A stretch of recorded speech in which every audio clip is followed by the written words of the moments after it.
Talktainment Radio, worldwide sound. Talktainmentradio.com. We give you a reason to come.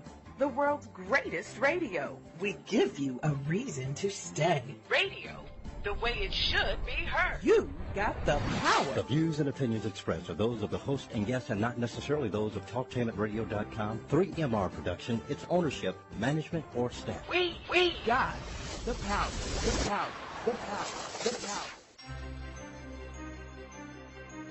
This is the Compensatory Concept with Mr. Neely Fuller, heard exclusively on Talktainmentradio.com, the world's greatest radio. Radio, the way it should be heard. And now, Mr. Neely Fuller. If you do not understand white supremacy, which is racism, what it is and how it works, everything else that you understand will only confuse you. Only confuse you. Only confuse you. This is the Compensatory Concept with Mr. Neely Fuller Jr., heard exclusively on Talktainmentradio.com. Radio, the way it should be heard. There are no other brands out there. There are a lot of people who are trying to copy Talktainment Radio, even trying to hijack our name. But there's only one Talktainmentradio.com, and that's us. That's us. So I created that word. And we copyrighted it, so I want the world to know Talktainment Radio is us right here, right now. And there's only one compensatory concept on Talktainmentradio.com, and that's with Mr. Neely Fuller. And I want to bring him in right now. Mr. Fuller, how are you, sir? I'm still learning. Mr. Fuller, tell us how to reach your definitive works on racism and white supremacy. You can get it by going to producejustice.com. That's producejustice.com. And it'll come up on your screen a textbook workbook for victims of racism, which racism would be white supremacy. There's also an additional book that's an addition to the basic book, and that's a compensatory counter-racist codified word guide. And it's similar to a dictionary. It's not exactly a dictionary, but it's a word guide showing you how to use words, how not to use words, what questions to ask when people use certain words that may or may not be confusing to the listener or the reader. And it's to try to guide people through with the purpose, the ultimate purpose of ridding the world of racism in the form of what we call white supremacy, which is the only real form of racism, and replacing it with a system of justice. And going on from there to produce a better product of people on this planet. The assumption is that no one on the planet now is the quality of person that a person should be. And mainly on account of racism is holding up everything. Mm-hmm. Well, I tell you something. Things have changed on the planet, that's for sure. I was just reading a couple of articles, but I'm going to get to another subject matter in a minute. It said white backlash scuttled some war. Backlash scuttled some war on poverty programs, including job training for minorities and skilled trades. White workers whose union hiring halls had for decades hired their sons, their nephews became Reagan Democrats, said Jill Quidando, professor of sociology at Florida State University, author of a new book, The Color of Welfare, How Racism Undermined the War on Poverty. White union members, she said, saw minority trainees as a direct threat to their prerogative to choose who was to be hired. Mr. Fuller, you remember the so-called war on poverty, don't you? Yes, sir. How does those words stack up to you? Well, the definition of poverty means people don't have what they should have. And so that is all over the world, and it always has been within the what they call the lifetime of the people who now exist on the planet. And so if you're going to have a war on poverty, it means you have to make some major changes. And all of those changes apparently have not been made. In fact, no dent has been put in it substantially. People still don't have the things that they need. the majority of the people on the planet. That should be the goal of everybody on the planet, to see to it that would be the definition. At least that's the compensatory definition that I made up. There's no legal definition. I found out in 1994 that there's no legal definition for the word justice. Right. So I said justice, in my opinion, consists of two parts: guaranteeing that no person is mistreated. That's no person being mistreated anywhere. That should be the goal of everybody on the planet. That's number one. Number two, guaranteeing that the person that needs help the most gets the most constructive help in all 9 areas of activity: economics, education, entertainment, labor, law, politics, religion, sex, and war. Okay. Now, Mr. Fuller, now there's a second piece to this.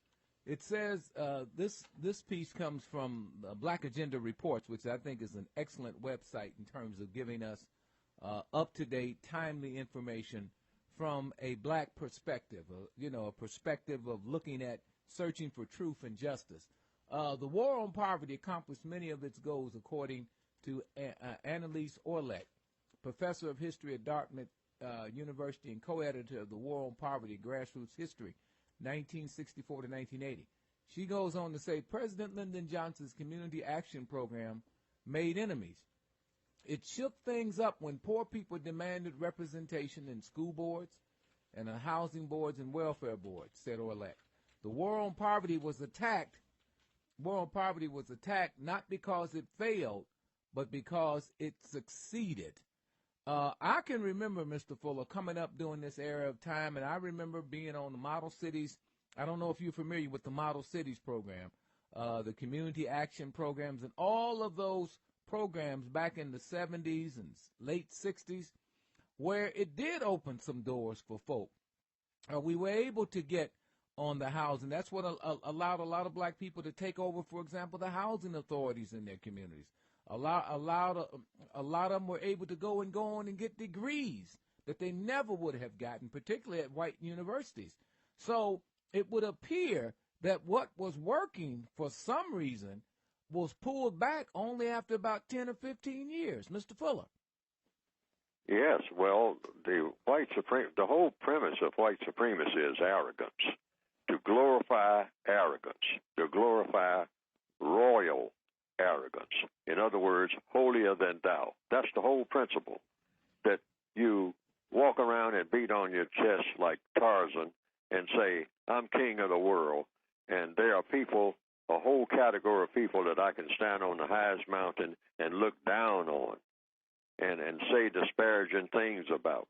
And that makes me feel great, because that's really what life is all about. Life is about feeling great about yourself and having somebody, some category of people that you can always look down on and stomp on and splash water on as you drive by in your royal coach, and feel good about it. It's all about glory and fun, out of disparaging people, out of making people feel less than, of taking things away from people and say, I have control of your destiny. That's what racism is really all about. It's not about anything else, but they put it on a color basis. Maybe the concept has always been around. I mean, since one person, if it was just two people on the planet, maybe one person just said that I feel good when I take advantage of the other person and make that person feel bad about even being here. And I feel good about being here because I can feel good about being here by persecuting the other person. So that type of idea spread all over the world. And when somebody thought of putting it on a color basis, which apparently they did, the evidence shows that they did, that turned out to be the greatest religious and political idea, as far as power is concerned, ever conceived in the minds of people. And it's permeated everything, all 9 areas of activity everywhere. And there are people who are wedded to that. Why? Because it's the thing that people are taught. People are taught in a subliminal way. The best football team, like General Patton said, the best runner, the best weightlifter. By being the best compared to what? compared to somebody else. And that's basically a poisonous idea when you use it for non-constructive purposes, like feeding arrogance, feeding this idea that in order to be worthy of anything, you have to have somebody to stomp on. Mm-hmm. That's all racism is about. It's not about anything else. So all the Marxists used to say back in the college years, they would come around and they would say, well, it's about economics, it's about a class structure, et cetera, et cetera. E. Michelle Lee, who does the E. Michelle Lee show, is here, and I know she's listened to you for a long time. Am I right, E. Michelle? That's right. And did you have any thoughts or any questions that you want to ask Mr. Fuller?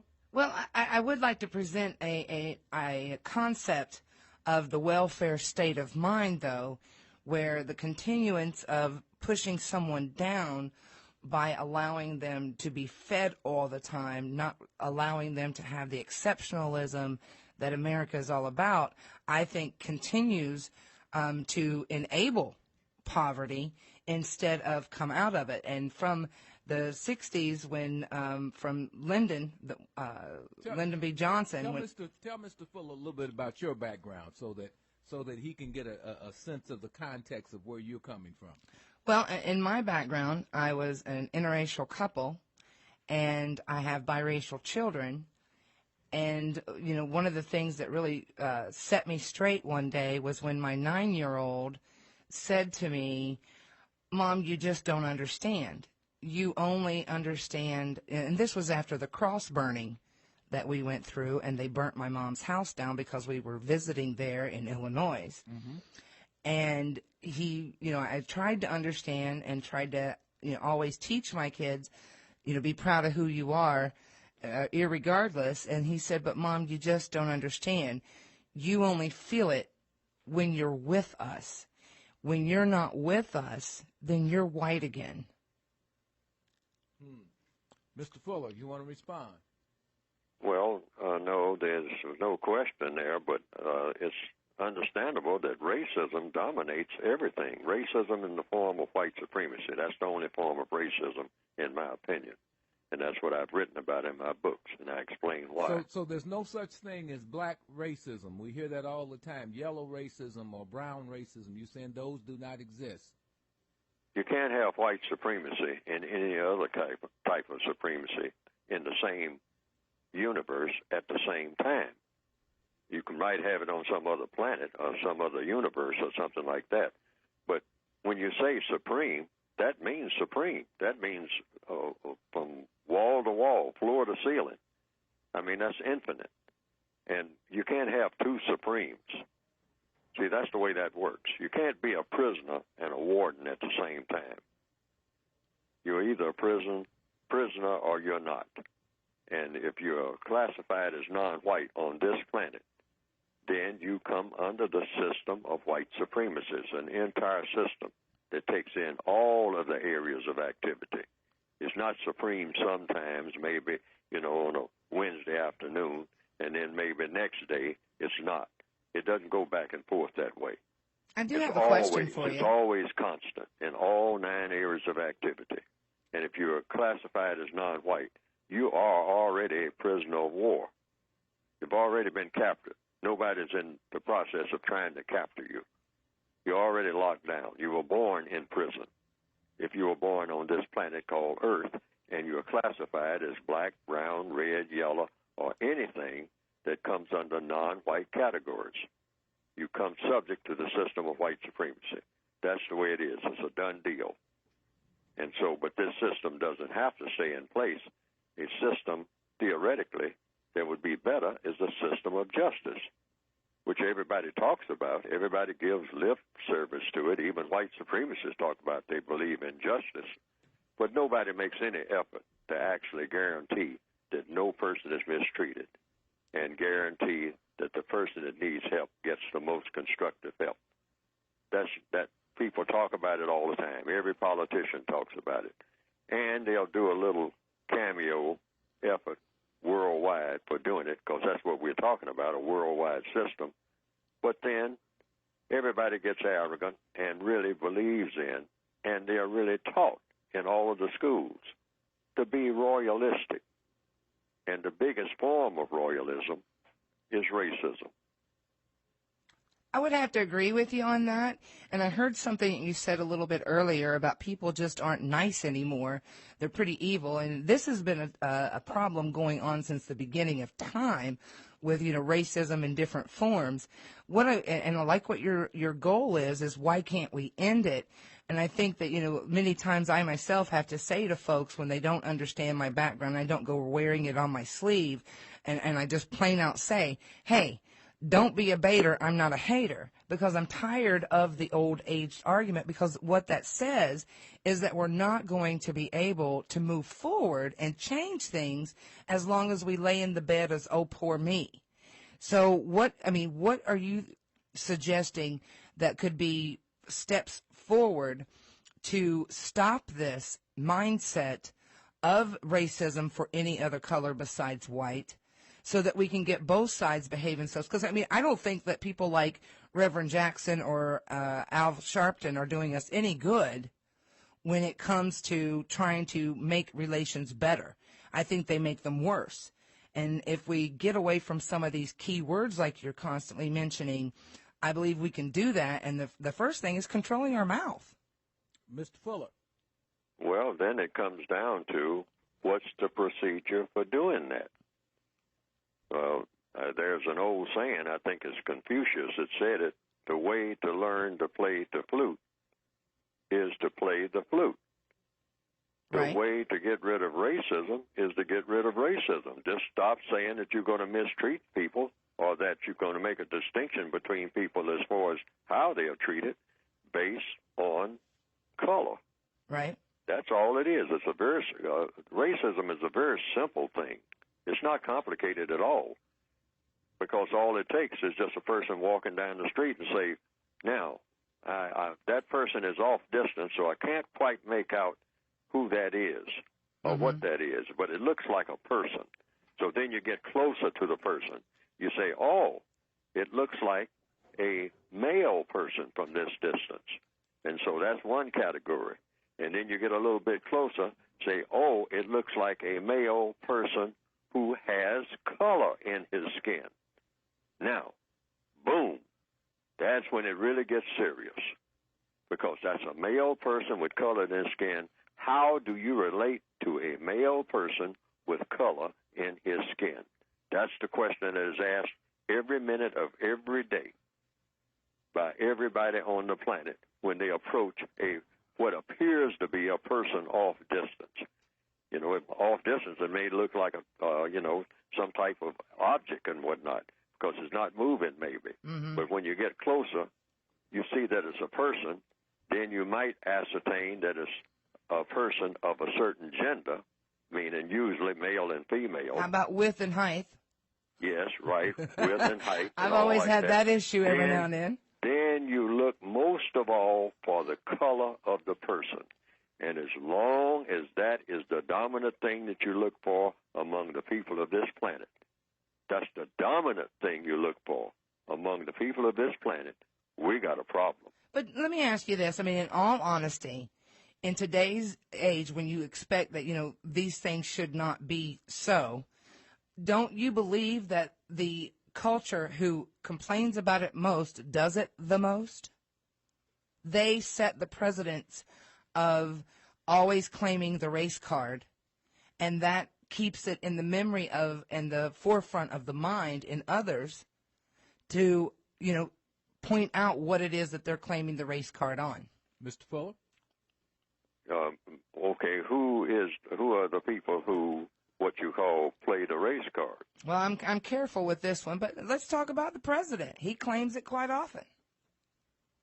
The president of the United States. Obama does what now? He pulls the race card quite often, even in the textbooks. By doing what? By saying things. Well, for example, in the Common Core textbooks that we're dealing with right now, in the 4th grade level book of history, they put a statement in there, and these are things that have infiltrated from his administration to go into these textbooks, that people didn't like him, especially in Illinois, because of the color of his skin. They don't say, no, we don't like you because of the bad policies that you have and the mismanagement of the country. So he claims that it's because of the color of his skin, when it's not. That's not true. Oh, in other words, someone said that, if I understand correctly, someone said that President Obama is saying that he's having problems because of the color of his skin. Do I understand that to be what's said? Yes, sir. Correct. As a matter of fact, I think President Obama just said it recently that a lot of the people who are opposed to him, Michelle, he said it, and he said it was because of the race question. And I'm not saying that he's incorrect on that. But I tell you what, Ms. Fuller, before you respond to it, or Michelle, before you have another question, let me do this. You know I got to do this. So I want everybody to stay right there. I'm going to ask Michelle, does she believe white supremacy exists? And if she does believe it exists, why? Stay right there. More to come on the compensatory concept with Mr. Neely Fuller, Jr.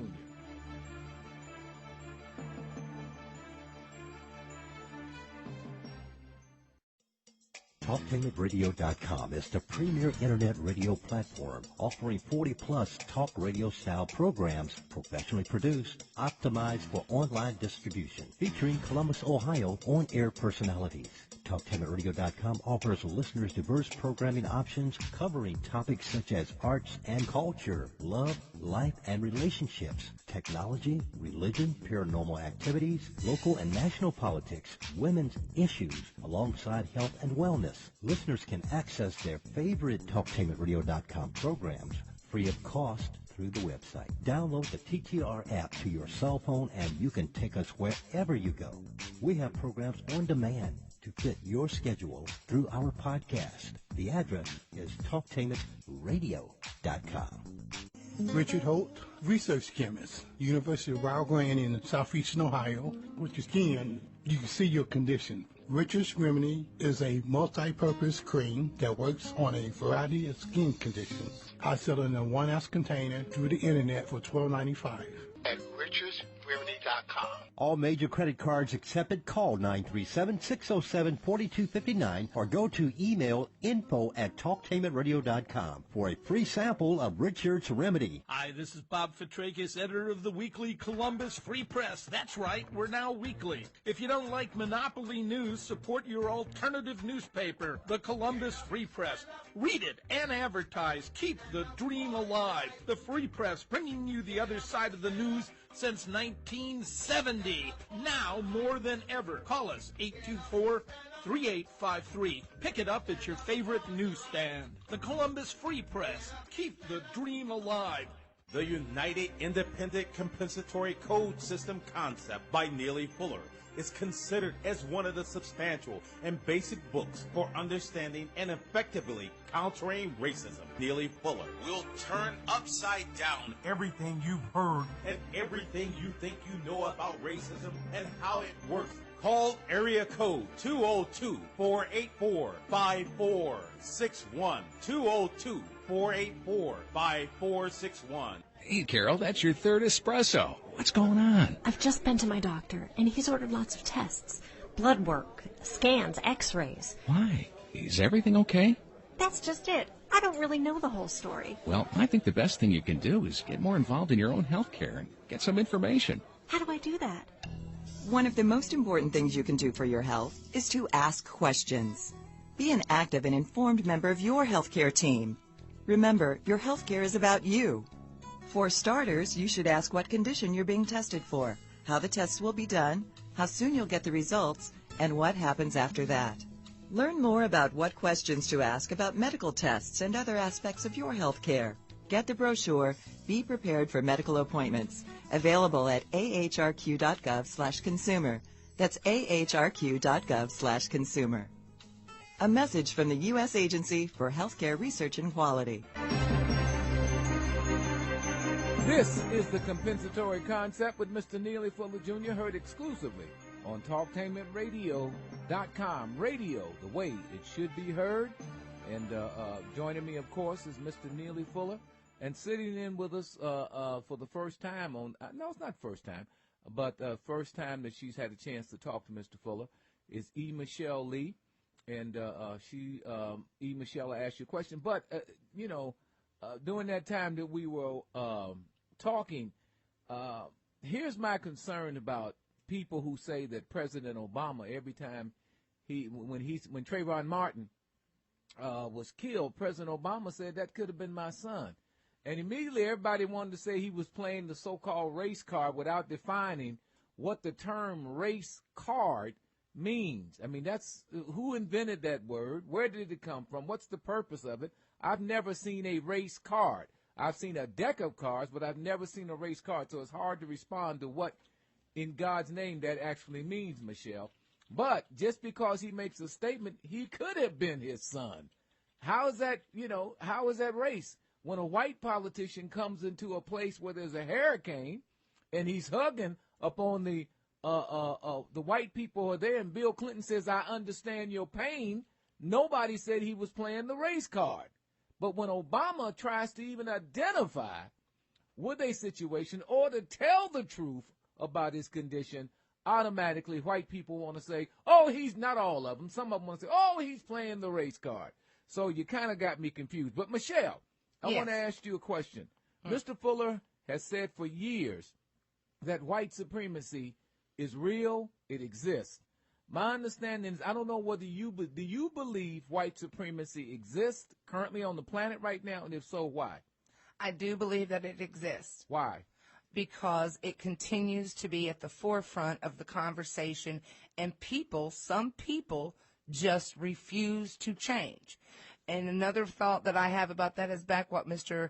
Neely said, when people are evil, they're going to behave evil. And that is evil anytime there's racism present, period. I don't agree with it. I'm from back home in West Virginia. It's prevalent there.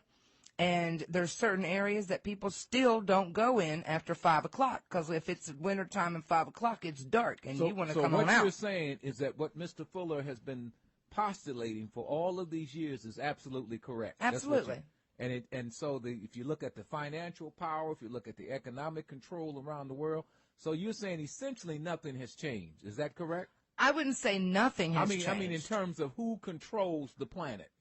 No, I don't agree with that either. I believe there's a different control in the planet right now, and that might be a little bit above what this conversation is about. So you don't believe in global white supremacy? I'm trying to understand. I believe in global evil. Do you believe in global white supremacy? I believe it's everywhere. That what's everywhere? I believe that racism and supremacy is everywhere, but white supremacy. White supremacy. Okay. All right. Europe is less likely to see it there. From way back when, they've always accepted the black people more than they have the white people. Let me ask you one more question before I go to Mr. Fuller. Do you believe that wherever white and black people exist, that white people, not all of them are racist, I don't believe that at all, but that white people dominate and control wherever black and white people exist? Do you believe that? No. You don't? Okay, no, Mr. Fuller. Yes. Well, and so what is the flat-out question? Does white supremacy exist? Is that it? In all 9 areas of activity, 24/7, everywhere on the planet? And according to what I have written, and according to the analysis that I have made, whether it's true or false, the answer is yes. In other words, first thing you look for in solving any problem is go for the truth, even when it hurts, particularly when it hurts.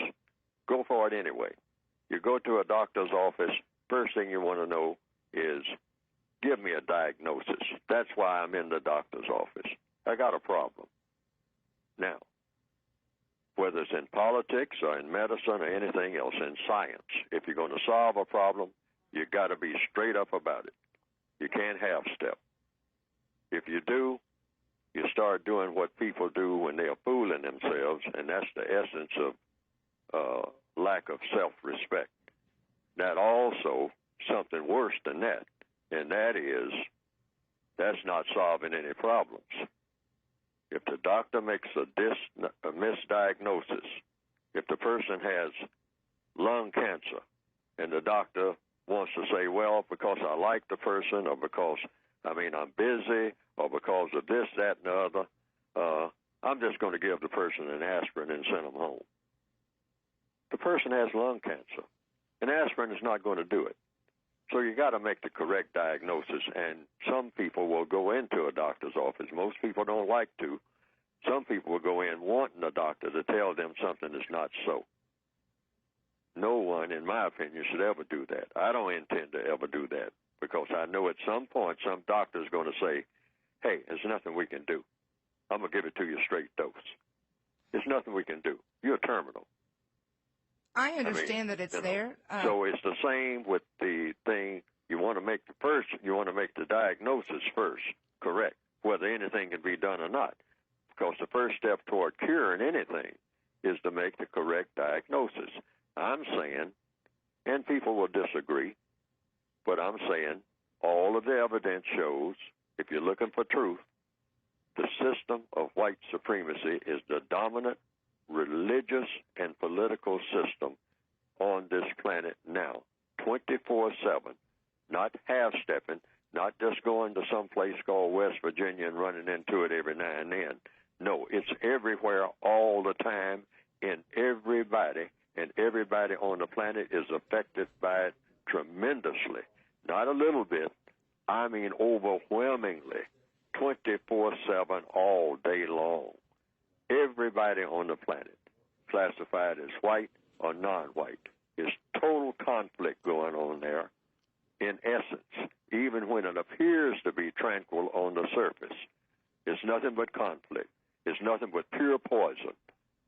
And the racial element is there all the time, even when it doesn't appear to be there. Everybody's laughing and drinking champagne in Bermuda on some beach and black and white together and all like that. That is a complete farce because it hides the fact of the overall picture. So these little incidences of touchy-feely and all like that and kumbaya on incidents. I saw something in the paper the other day about some white people getting together with black people and all singing gospel music and all like that. These are cameo appearances. And it's not helping to solve the problem at all because we are dodging the bullet of saying, hey, we got to pull this thing up by the roots. We got to come up with a formula. That's one thing we don't have, that eradicates this thing in record time, like overnight. This dragging it out, with these piecemeal, well, let's all get on a hospital ship and go to different parts of Africa and give a few people a few injections and whatnot, and then take off to the next port and wave everybody goodbye and say, look forward to us coming around next year, and we will, cure a few more people of tuberculosis. Maybe we will. Or maybe we'll get tied up somewhere else. But we got good intentions. Well, good intentions on this thing is not cutting it. We need a all-out world priority of saying racism is the cause of the world's problems, and we got to get rid of it with the same type of zeal that we put into World War II. Everybody gear up 24/7. Everything running, nonstop, 24/7. In World War II, everything got geared up. Everybody was, rationing and everything. A lot of things you couldn't get on account of everybody was geared up to fight World War II. They said, there is no priority bigger than this. None. Don't even stop to talk for 15 minutes about anything else. Just sit down and rest for a little while and get back to that factory. Factories running 24 hours a day. This is the type of view that should be right now as we talk worldwide. Get rid of racism first, and then all the other little things that we have to do, we can take care of on our day off. Okay. All right, Mr. Fuller. I also wanted to jump around a little bit. We appreciate E. Michelle's input on that. I wanted to jump around to, I don't know, did you have a chance to watch the Seattle the championship football game this past weekend? Mr. Fuller? Did I happen to see a football game? Yeah, did you happen to see the Seattle Superhawks versus the San Francisco 49ers? No, I didn't, but Okay. I heard something about something associated with it. Right, about the young Richard Sherman's comments and his reaction on camera. And a lot has been made out of it, and some of it has taken an ugly turn. Mr. Fuller, let's talk about, we don't get into this that much, even though it's in the area of entertainment. Sports. How sports has become almost larger than life anymore. It used to be within a certain context. Now it's become one of the most talked about things all day long, 24 hours a day. You can get 24 hours worth of sports talk everywhere, and people are listening and watching and gambling and all that kind of stuff. What does the code say about gambling? What does it say about sports, Mr. Fuller? Well, sports are supposed, and if you use it for health reasons or something like that, or to teach people how to interact with people in a constructive manner, they're just like any other form of activity. I mean, people on the planet have to engage in some type of activity. I mean, you're a farmer, or you a person who is trying to build something, like build a house or something like that. And an activity is what they call sports, where people interact with each other in order to entertain each other. Now, that comes down to what's the purpose of entertainment, period. The purpose of entertainment, if it's constructive, should be having a constructive outcome. If it has a non-constructive outcome, just like any area of activity, then it needs to be examined. For one thing, it depends on what sport you're talking about.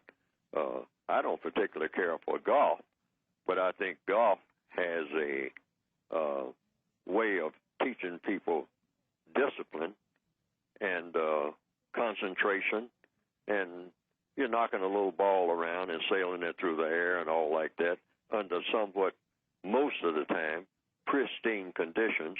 Now, if this has a healthy effect on the mind, then you go with it. For years, I have taken a stand.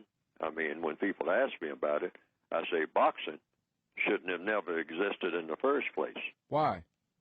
Oh, because it's about doing a brutality. That's all that is. That's just an updated version of the gladiators in the Roman circus. Mm-hmm. That's all that is. Mm-hmm. You ring a bell, and one person jumps out there with the intention of doing bodily harm to another person, meaning knock that person out. That's what you're doing. Now, when a person does it out here on the street, walks up and knocks somebody out, they say that's a tremendous, horrible crime. But when you say that you get in a ring and do the same thing, because that's what you're doing, I mean, ladies, all around, drinking champagne all around the boxing ring, as they call it, and say, kill him. That's what some of the people are shouting out. Kill him, kill him. You got him on the ropes now. Kill him. What do you mean, kill him? What do you mean, harm him? And I first started really seriously taking that into consideration when Emil Griffith knocked out and killed Benny Kid Paret some years ago. I remember that. Right. I think that was 1962. I looked at Kid Paret on those, up in that corner, taking those punches. His head, I think he was dead while he was on his feet. Mm-hmm. But when the referee finally separated the two, Benny Kid Paret fell forward, and that was it. He was gone. I don't think he was dead right at that moment. But later on, they pronounced him dead. Right. He never recovered. But the so-called sport of boxing goes right on. And I'm saying it never should have been in the first place. It's just about one step away from being what the gladiators did back in the Roman Circus Maximus, where they came out and actually with swords and started chopping each other to death. and everybody cheering. It's the same basic principle. No, you don't do harm to people. You don't even plant that seed in people's minds of that type of doing harm. I mean, making a sport out of doing harm to people deliberately. Now, football is pretty close to it, but football is all about just running to the goal and people trying to stop them from getting there. It's really not really supposed to be about trying to kill somebody on the field or even knock them out so that they, are incapacitated, even though that is what happened. But that's supposed to be, quote, unquote, a side effect when the whole purpose of it is to get to the goal. But it's this whole glorification, but one thing you can say about General Patton, he made it quite clear. Hey, war is fun. Slaughtering people, seeing dead bodies all over a battlefield, and burning tanks, and people burned alive. I mean, gasoline and bombs and all like that, napalm. Or like the character in the movie said in Apocalypse Now, I love the smell of napalm in the morning. Yeah. I mean, burning flesh. I mean, drop bombs on the village and see the women running out of the huts, I mean, in flames and whatnot. Ah, boy, that's what you call great war. I mean, that's a lot of fun. Saddle up, boys. Let's go get them. See, that's the white supremacist mentality, too, that's been carried over from that Roman Empire. That's why gangsterism is glorified. That's why the Corleones, the Godfather 1 and 2, is shown over and over again on television, over and over. It's based on bloodshed, and it's based on the bloodshed that is fomented by the old Roman Empire that we all have to go to school and learn about. Most of it is about killing. Julius Caesar is a killer. Alexander the Great, he didn't come out of the Roman Empire, but he's similar to it. A Macedonian, from Greece. Greece and Rome is all about conquest, all about going somewhere and finding somebody to kill. The Vikings are glorified for the same reason. Hagar the Horrible. Let's go somewhere. It's time. I'm tired of sitting here drinking beer. Let's go somewhere and kill some people. And that's supposed to be fun. And we teach people that in schools right today. You can't get your degree. You can't get your strut across the stage and get your diploma out of high school without learning about Julius Caesar and Alexander the Great and all of these, and revisiting the so-called Civil War, which is all about racism, but it's all about white people fighting each other over who's going to be in charge of the Negroes, okay, and how they're going to be handled. And that hasn't changed today. That's what racism is all about. It's just an extension of that basic format. So that's what you're saying. Are you saying that that's true about sports? I'm trying to understand. Is that what you're saying? Absolutely. At one time they didn't allow the black players to be on the football teams and all like that. But, at one time, I guess all of the gladiators were white, too. But then they start hauling in African slaves and whatnot and feeding them like cattle and whatnot and having them get out there and chop each other to death in the Roman Colosseum. They put everything on a color basis. That bloodlust, that had probably been there all the time, but it's not the way to run this planet. This is a beautiful planet. And there shouldn't be a word of hostility between people at all. But when you glorify hostility in every way that you possibly can and then put it on a color basis, you got that poison that you got now. Because that's all that it is. This planet is being run in a terrible fashion. Now, there's a lot of what you call material things that are done. That grows out of it. The system of white supremacy has produced more material gain, more scientific breakthroughs than any system that has gone before it. But the downside of that is it's based on the premise of mistreating people based on color. It leaves a lot of dead bodies on the factory floor in order to have what? Somebody flashing a diamond in somebody's eyes. Mm-hmm. You say, several million people perish so that you can strut up and down Fifth Avenue and flash a diamond? Is that a logical and a constructive trade-off? That is total insanity and an insult to the creator of this universe. Okay, Mr. Fuller, stay right there. More to come on the compensatory concept with Mr. Neely Fuller Jr.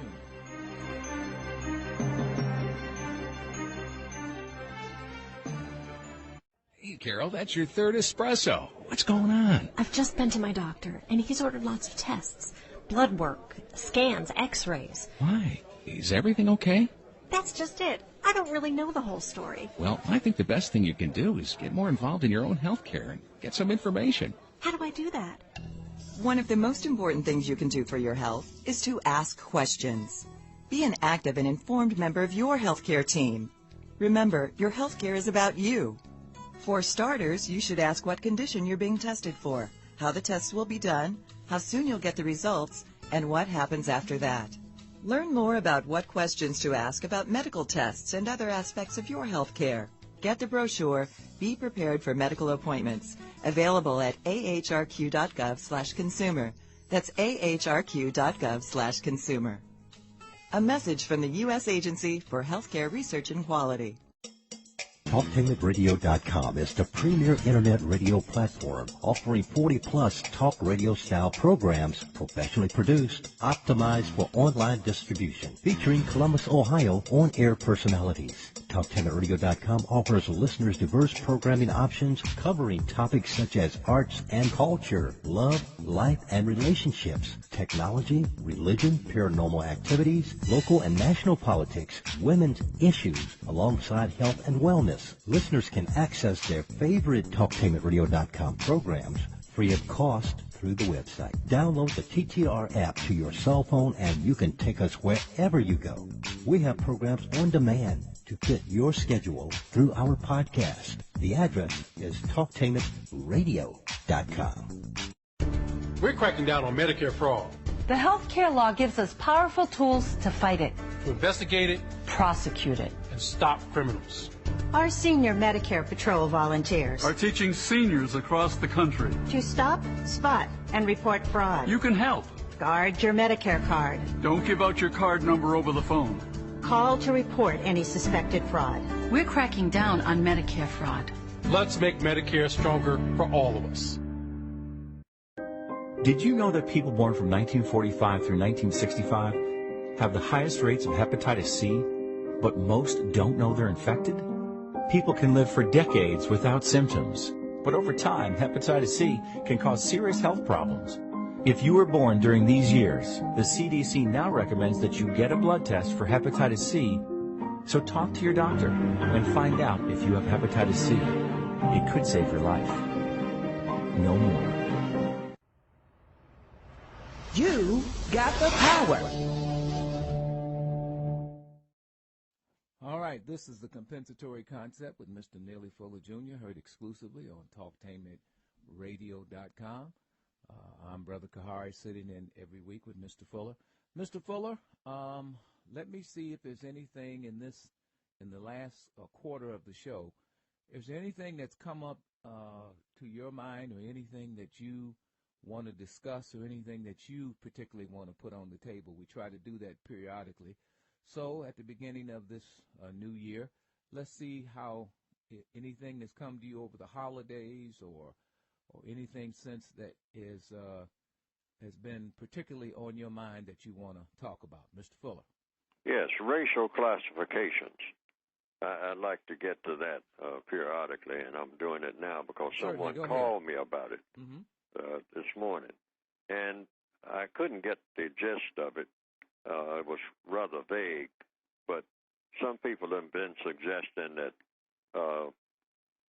black people who are classified as black, shouldn't be thrown in the same categories with people who are classified as brown, red, yellow, beige, tan, and everybody should be segmented in these different categories, and that should be frozen in these segments, and then that's the way to approach the entire thing about racism, rather than the categories that I have, which are in the textbook for victims of white supremacy.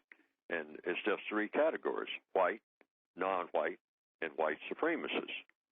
Now, the white supremacists are a political category.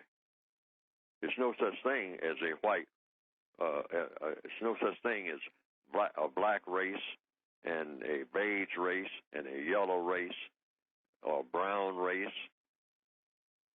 It's just a white race. The white supremacists went around calling everybody else a race.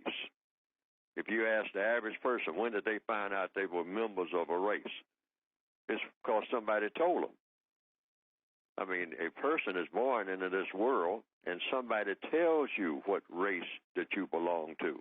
Now, who is this somebody? It's always the white supremacists.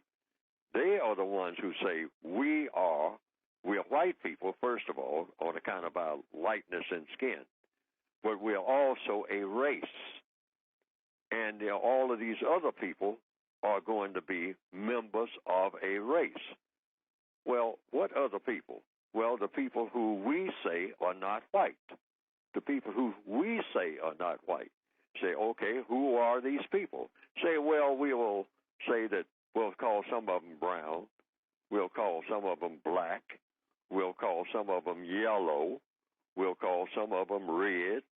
And if we think of some other categories, just like we're doing with the genders now, we'll just scramble them all and whatnot, but we'll say that collectively they're all non-white.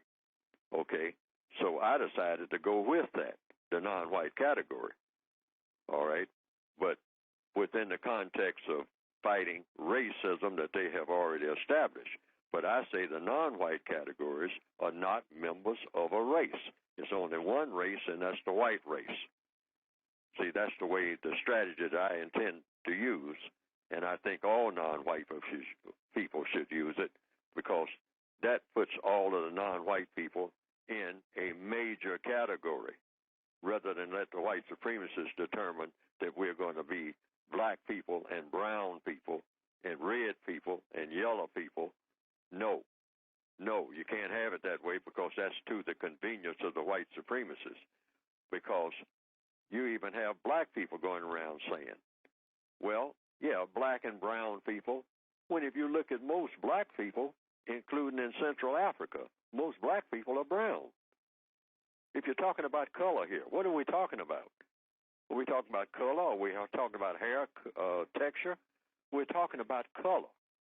If you look at the average black person on the planet, the average black person, even in Uganda or in the Congo, which is what you call Central Africa, one way you can test it, have the person stand in the sunlight at noon. Look at the person's hair. If the person is relatively young and they don't have gray hair, the person doesn't have gray hair. And then look at the person's forehead. That's a quick test that you can make. In Central Africa right now, if you went to Kenya, or you went to Congo, or you went to Nigeria, look at a person who is 20 years old, look at the person's hair color. It will be what you call black. Then look at the person's forehead. Standing in the sunlight now, not standing in the shadows. The person's forehead is most likely to be dark brown. That's a quick test right there. So why would you say black and brown? Now, there are some people whose hair color and skin color is black. All right? But, in the same family, you will have people of all shades. Right there in the same village in Africa. So this is nothing but confusion when the white supremacists come around and start saying, oh, we got strict segments of people here. We got black people, then we got brown people, then we got red people, got yellow people. When you look particularly in the Northwestern Hemisphere, you walk among any people who are classified as non-white, and you got all those shades. among people who are just classified as black. Adam Clayton Powell is black. Louis Farrakhan is black. But look at him. Is he? Malcolm X? What color is Malcolm X? Well, Malcolm X is a strong black man. Does he look like Marcus Garvey as far as skin color is concerned? No. But he's black. These are political categories. And also, they are physical categories. But we don't want to scramble it when we start talking about straightening out the race problem, because that helps the white supremacists. Okay. All right. Mr. Fuller, anything else that you would want to comment on? Any news items or anything like that has happened here in the last couple of weeks since we've been live? I think we went last week, but since we've done a show, anything else that's particularly made you wink? Or we got about 5 minutes. Anything else that's crossed your mind, Mr. Fuller? Well, I always like to get back to one of the main things that they're doing that's very poisonous, and that's just like they did with the racial classifications. They're scrambling the genders now, and all of it. I'm going to say this categorically, and I'm going to say this officially. All of it is aimed at adding confusion among non-white people of this planet, and that's the scrambling of the genders. I gave it a term. I call it degenderization. They call it the gay rights movement. But I'm saying this is aimed at non-white people. Now, if the white people of the planet want to go all the way with this degenderization and whatnot, I say that's their choice. But I say the white supremacists have an agenda for non-white people. And that's the thing that I'm watching. And that agenda is to add more confusion among the non-white people of this planet by coming up with all of these new genders. See, they're starting out with just 4. That's what they call the LBGT. That's lesbian, bisexual, gay, whatever that means, and then transgender. And if you don't watch them, this is terrible enough. But if you don't watch them, they're going to have about 15 or 20 new categories. Omnisexuals, infinite sexuals, conglomerate sexuals, consolidational sexuals, and dump all of this among non-white people from South Africa all the way up to Ethiopia, and have people running around there every 5 minutes trying to figure out what gender they belong to every 15 minutes, because it'll be changing just that rapidly. They'll do that kind of stuff, and they'll be laughing all over the world at the chaos that they have caused just on this gender thing alone. Wow. Well, there's a lot that I think we have to deal with, Mr. Fuller. There's a lot that's coming up. Mr. Fuller, you want to tell us about your book again? Yes, get it by producejustice.com. That's producejustice.com. And what will come up on your screen is a book with a computer design on it. That's the basic book.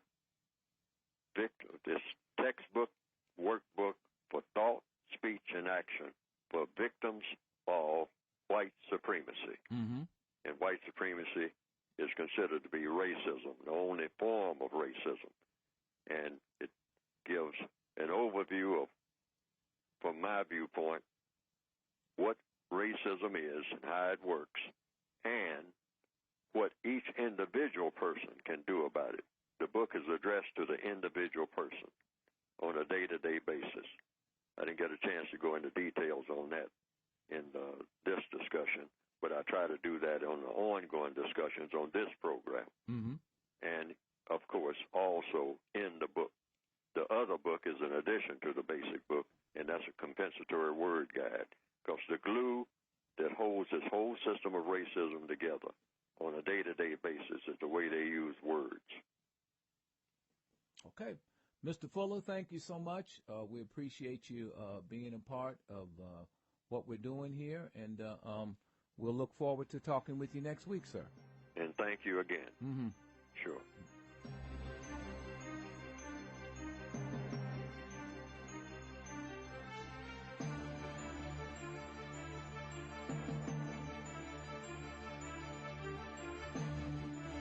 Thanks for listening to the Compensatory Concept with Mr. Neely Fuller, heard exclusively on Talktainment